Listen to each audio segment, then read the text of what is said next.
this talk really falls into four parts. Initially, a brief consideration of the correspondence between Nima and Kenneth Grant in the early 1970s. Secondly, a consideration of Akkad's magical career, because I think it's necessary to get that background. Thirdly, a brief discussion of Maat in KG's work. And fourthly, assuming that I don't run out of time, the future. In April 1975, as Mitch said earlier, Nima sent a typescript of Liber Pene Penumbra to Kenneth Grant with no explanation. This is the covering letter she sent. Commentary on the attached document will be written in the near future. Who is Prometheus? I haven't managed to discover what the meaning is of that somewhat enigmatic comment there. However, Kenneth Grant replied a few weeks later saying, "The document is of particular interest to me at this time because certain passages and elements which it contains tie up rather remarkably with work I'm currently engaged upon. I therefore look forward to hearing from you again and to receiving your commentary." At this time, Grant's book, Cults of the Shadow, had gone to the printers, and Grant was already working on his next book, Night Side of Eden. He elaborated on these above remarks of his in a subsequent letter that same month. What struck me most forcibly when I first read Liber Pene Penumbra has, however, no immediate or obvious connection with the above considerations. The word ipsos, in two of its spellings, yields numbers that relate it unequivocally to a certain cipher in the Book of the Law that has occupied my attention on and off for very many years.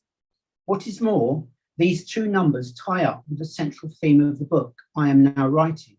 These numbers, 456 and 696, may have appeared in your own Kabbalah. If they have, I'd be most interested to know what specific references they have for you. Now, the certain cipher referred to by Grant in this letter appears in verse 76 of chapter 2 of the Book of the Law, and Grant was thinking in particular of one element of that cipher, Rup Sloval. In a subsequent letter of June 75 by Kenneth Grant, I quote, "Incidentally, my immediately forthcoming book, Cults of the Shadow, contains references to the work of Frater Akkad, Charles Stansfeld Jones, who received many intimations of the Aeon of Maat, which she did not live long enough to understand or evaluate, in the sense in which they are developed in Liber Pene Penumbra." I think it's plain from these remarks that Grant was already reassessing Akkad's work, and in particular, the Akkad-Yorke correspondence of 1948 and 1949. This is quite noteworthy because he has a chapter on Akkad in Cults of the Shadow, in which he states that he finds Akkad's work very interesting, but there's no evidence for the incoming of the Aeon of Truth and Justice. So what was the Akkad-Yorke correspondence of which we speak? When Crowley died in 1947, he directed in his will that his papers be sent over to his appointed successor, Carl Germer, in America. In early 1948, Gerald Yorke, a longtime friend of Crowley and collector of his books, typescripts, diaries, and papers, set about going through Crowley's papers and ordering them. He was struck by the omission of Liber 31, the essay by Akkad setting out his discovery of Al as the key to the Book of the Law. Crowley had accepted this enthusiastically, even going so far as to change the name from Liber Legis to Liber Alvel Legis, a higher honor, can you imagine?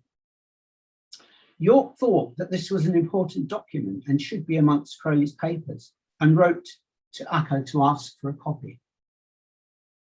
Akkad replied, and a voluminous correspondence between the two was unleashed, continuing until shortly before Akkad's death in February 1950. Akkad's letters were often lengthy and very frequent. Initially, he provided a great deal of information about his time with Crowley, and his letters are quite riveting on this account alone. Then, from March 1948, Akkad started reporting initiations which he was then undergoing, putting them in the context of his previous initiations. Now, it was quite clear now that his initiations were coming to a head, and I think that now would be a very good time for a brief outline, for want of a better term, of his magical career. Akkad was born in London in 1888. He came across Crowley's journal, The Equinox, in 1909, and joined the AA as a probationer later that year, taking the name Akkad, a Hebrew word meaning one. His supervisor in the AA was initially Captain JFC Fuller. And then, shortly afterwards, Fuller broke with Crowley, and Crowley became the direct supervisor of Akkad and began to take a keen interest in him. Akkad was also a member of the OTO and made rapid progress through the grades of that order, reaching the 9th degree in June 1916. This was a time of intense mystical and magical activity for Akkad, as his subsequent account makes clear. And I quote from his subsequent account. The culmination came at the summer solstice of 1916, when, having done my best to strip myself of all that I had and was in the personal sense, I underwent a great initiation, obtaining, for one thing, Atma Darshana, and with it, or following it, a very great spiritual insight into the workings of the order of the AA and into the cosmic plan on the higher planes. This experience, as was afterwards discovered, clearly indicated the fulfillment of the prophecy made in 1904, before I knew anything of the order, and gave me a certain magical link with the outer head of the order, which he could not but recognize and has since continued to do so. Akkad, who was technically a zealoter in the AA, took the oath of the abyss on the 21st of June 1916, swearing to interpret every event as a particular dealing of God with his soul. He was reborn as Frater IOV-BIO, Magister Templi. This attainment of Akkad's had a considerable impact on Crowley. For several years, Crowley had been preoccupied with the need for a successor. Crowley being Crowley, he envisaged that successor as a magical son, and he conducted a series of sex magical operations for that purpose. On hearing the news of Akkad's attainment, Crowley decided that Akkad was clearly the magical son born from the sex magical operations that he had undertaken to bring about a magical son. Furthermore, because of Akkad's magical motto, meaning one, he could see that Akkad was the one spoken of in the Book of the Law, who would come after the beast and who would solve the mysteries of the book that he, the prophet, couldn't.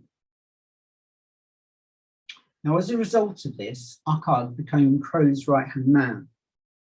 At the end of March 1918, Akkad moved to New York and took part in many of the subsequent sessions of the Amalantrah working, which had started in January that year.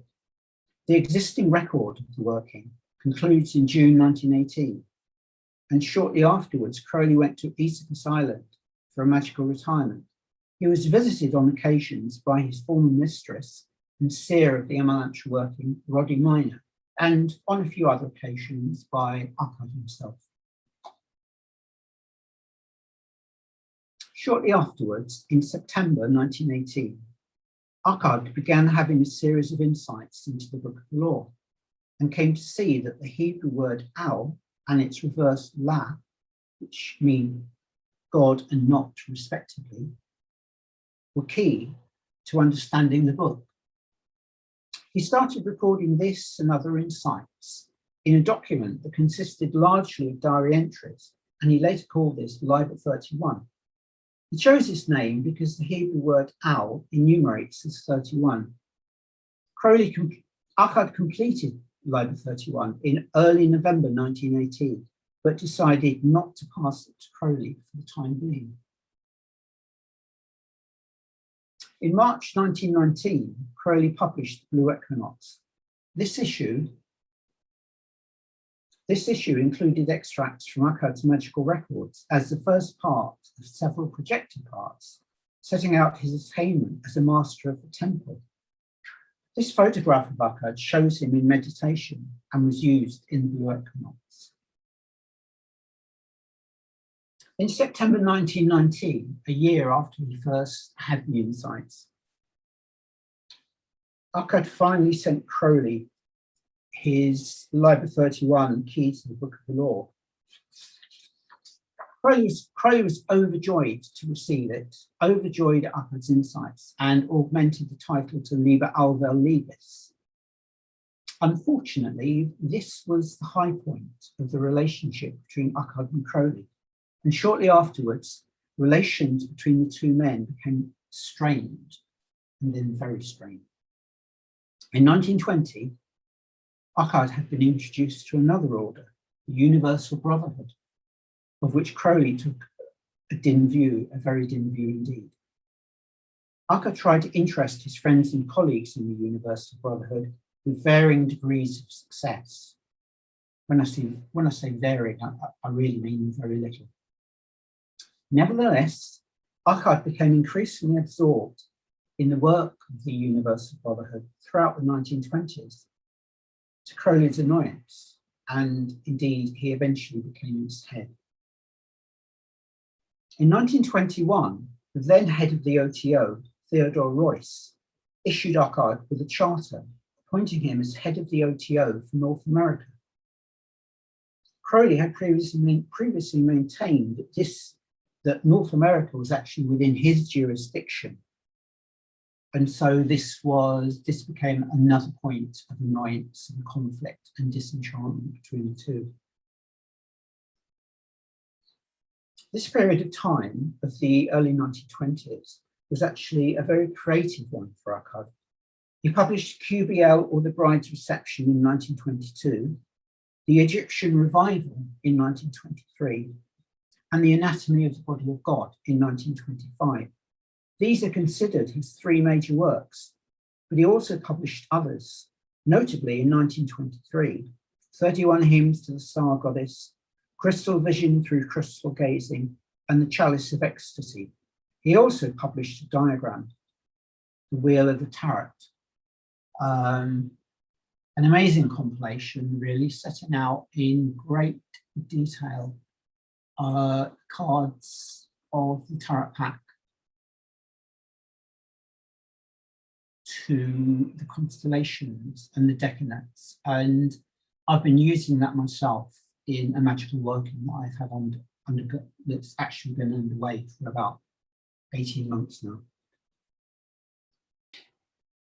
Akkad had also become extremely interested in references in the Book of the Law, in particular chapter 3, verse 34, which Crowley had interpreted as referring to the Aeon to succeed the Aeon of Horus.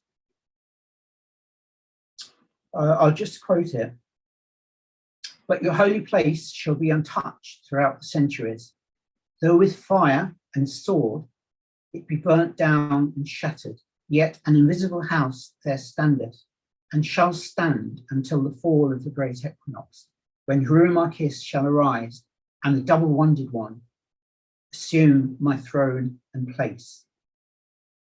Crowley's old comment to this verse included the following passage.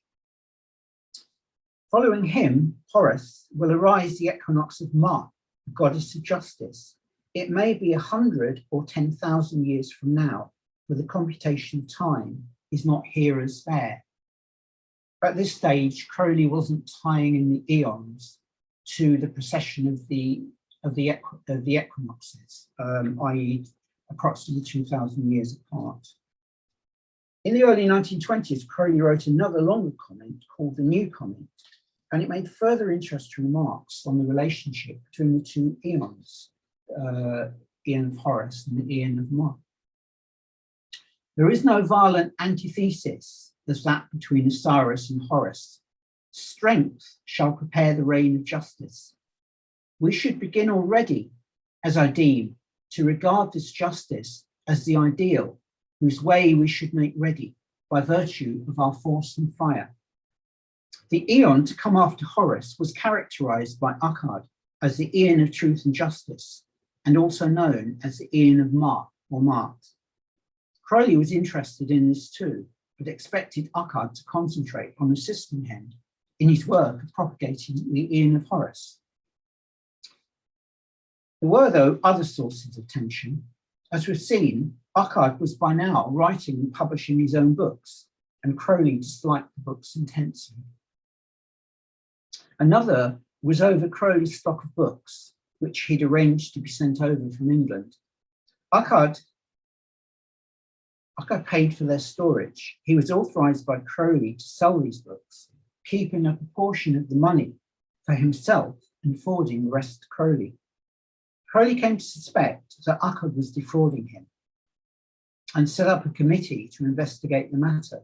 Perhaps not surprisingly, this hand-picked committee found in Crowley's favour, and a legal document, the release, was drawn up to settle and then to sever financial relations between the two men, a document that was executed in June 1926. For some years, Akkad had focused his work in the Universal Brotherhood, and that work continued and indeed intensified throughout the period of deteriorating relationships with Crowley. Shortly before the release, he received a word, monio. I've not come across any accounts by Akkad how this word was received, nor what he thought it meant. Many years later, however, in his correspondence of 1948 with Gerald Yorke, Akkad speculated that this may have been the word which Crowley had tried and failed to receive in connection with his attainment to the grade of Magus. Writing to Yorke in 1948, Akkad quoted from a letter which Crowley had written to him in July 1916 about the problems he was having waiting to receive his word as Magus, and I quote, "I'm still in profundis. I wrote an essay on God as a sadist 2 days ago, and yesterday went through a big magical ceremony, but nothing seems to revive me. I can't learn to wait for the word properly. I believe if I could only do that for 10 minutes, the word would come." Akkad continued in his letter to Yorke. About 10 years later, on May the 8th, 1926, at 6:19 p.m. in Philadelphia, the city of brotherly love, in the presence of a living witness to whom it was immediately communicated, word was obtained by one, which Liber Legis prophesied should obtain the key of it all. This word, when comprehended rightly, clearly shows this, for it contains many formulae and special virtues. Akkad's initiations continued in 1932 with what he referred to as the Silver Star initiations, and to mark which he designed a rather lovely letterhead, which is this letterhead here. Relationships of some sort between the two, Akkad and Crowley, were re-established by Crowley in 1936.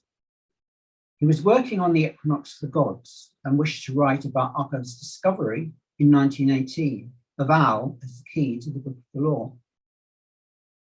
For a while, the correspondence between the two men was respectful and positive, Crowley stating that he thought that Akkad's role in plumbing the depths of the Book of the Law had a lot further to go. He also acknowledged Akkad's role in preparing for the Aeon of Truth and Justice. Take, for instance, this passage from Crowley's letter to Akkad of July 1936. "Your preparations for the Aeon of Justice seem to me personal to yourself, incidents in the course of your initiation, and I have no doubt that they will flower at the fall of the great equinox. But I think that your position in respect to the Aeon of Horus is to be considered of supreme importance at this juncture. I do not at all think that your work in respect of the Book of the Law has passed beyond its beginning. I regard the curious experience through which you have passed as the necessary training for the full assumption of your office." Well, that's pretty positive stuff. However, the correspondence descended shortly afterwards into mutual suspicion and acrimony, and Crowley brought up again his conviction that Akkad had stolen his books way back in the early 20s. The correspondence ended with Crowley issuing a notice of the expulsion of Akkad from the OTO. In 1936, Akkad established a lodge, a manual lodge, for the purpose of establishing the ritual transmission of monio, concentrated in 3 initiatory degrees. Interestingly, he established this lodge not within the Universal Brotherhood, but using a charter he had had in the 1920s from Heinrich Trenker for the establishment of Pansophia in America. That's actually the letterhead of Ecology and Pansophia in America. And it's basically, I'm sure you recognize it as the Rosicrucian design. After Crowley's death in December 1947, Gerald Yorke ordered Crowley's papers, preparatory to them being shipped to Burma in accordance with Crowley's will. He noticed that there was not amongst Crowley's papers a copy of Liber 31, the document from 1918 in which Akkad had set out his discovery of Al as the keys to the Book of the Law. He thought that there should be a copy and wrote to Akkad to ask for one. This initiated the correspondence between Akkad and Yorke that is referred to as the Akkad-Yorke correspondence. Akkad and Yorke, in fact, shared notes about their respective experiences with Crowley, and in particular, Akkad gave a great deal of background information about his time with Crowley up until their break of 1926. Then, in early 1948, Akkad announced that he had detected the incoming of the Aeon of Truth and Justice. This is something which was subsequently discussed between Akkad and Yorke. Yorke made it plain that he'd never been happy with what he saw as the harshness, the force and fire of Horus, and was only too happy at the idea of an ameliorating influence. However, he could not and would not believe that the Aeon of Horus had ended in 1948 after a mere 44 years from 1904. Akkad maintained that the incoming of the Aeon of Truth and Justice did not mean that the Aeon of Horus had been cut short, but that, on the contrary, it was continued in the Aeon of Truth and Justice. Interestingly, support for this view can be found in Crowley's work. For instance, as mentioned earlier, the new comment to this particular verse, verse 34 in chapter 3 of the Book of the Law. There is no violent antithesis as that between Osiris and Horus. Strength will prepare the reign of justice. We should begin already, as I deem, to regard this justice as the ideal, whose way we should make ready by virtue of our force and fire. Then, in the summer of 1948, Yorke became aware that Akkad had recently come across a collection of diaries, notebooks, and typescripts that he'd left with Akkad when leaving America for Chevalu. Being a collector, Yorke was anxious to get his hands on these documents, or at least on copies of them. Akkad was hesitant, Yorke pushed a little too hard, and as a result, relations between Akkad and he cooled significantly, and their letters became less frequent. Akkad died in February 1950. Akkad's work on the Aeon of Maat was not continued by his successors in the Universal Brotherhood. I don't think they really understood Akkad's work, but they sensed that it was important and should be preserved until the time came when it could be understood. At the end of 1950, Grant made typed copies of the Akkad-Yorke correspondence for Gerald Yorke's archives, retaining a carbon typescript copy in his own files.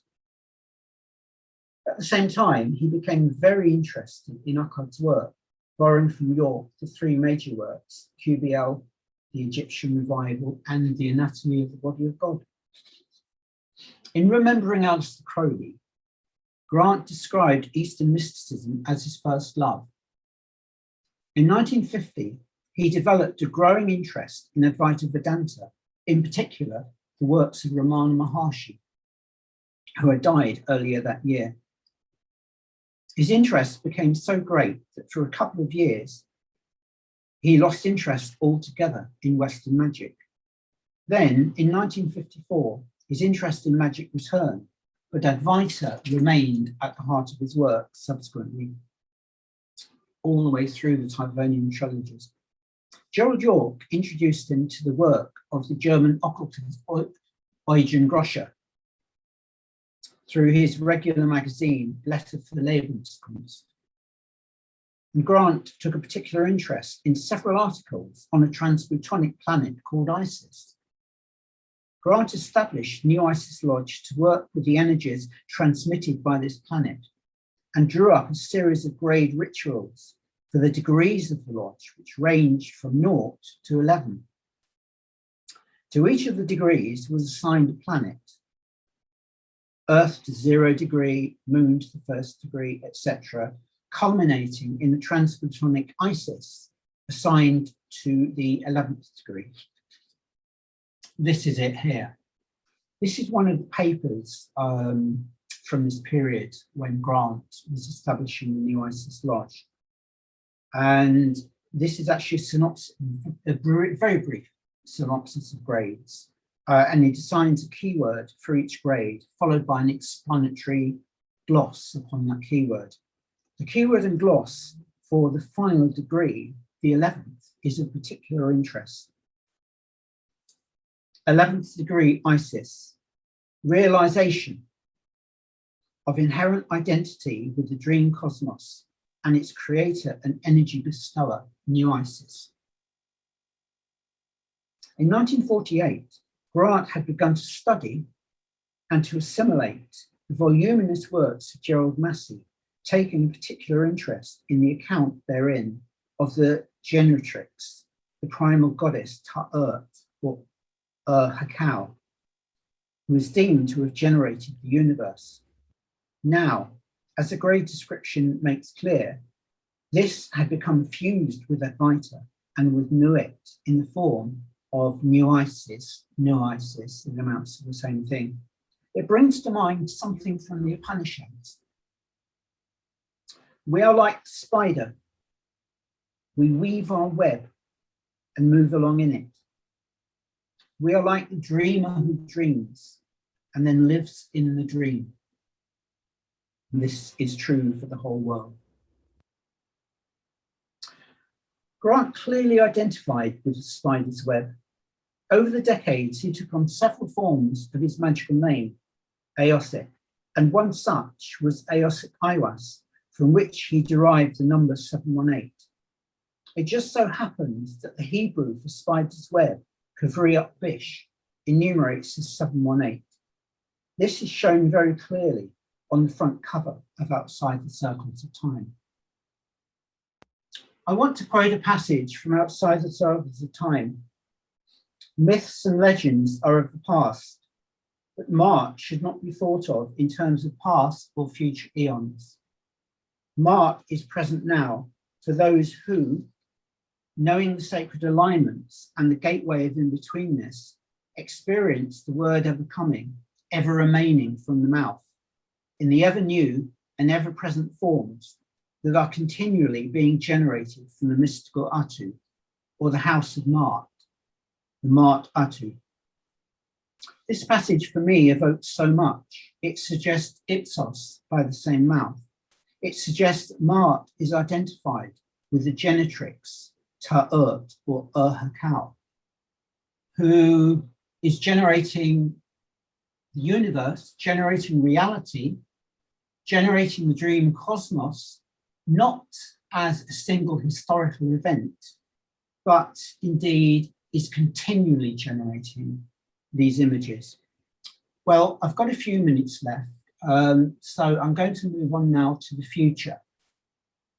I was very fortunate when Kenneth Grant died, his widow, Steffi, allowed me access to Kenneth Grant's papers to help me in the preparation of the reprints of the Typhonian trilogies.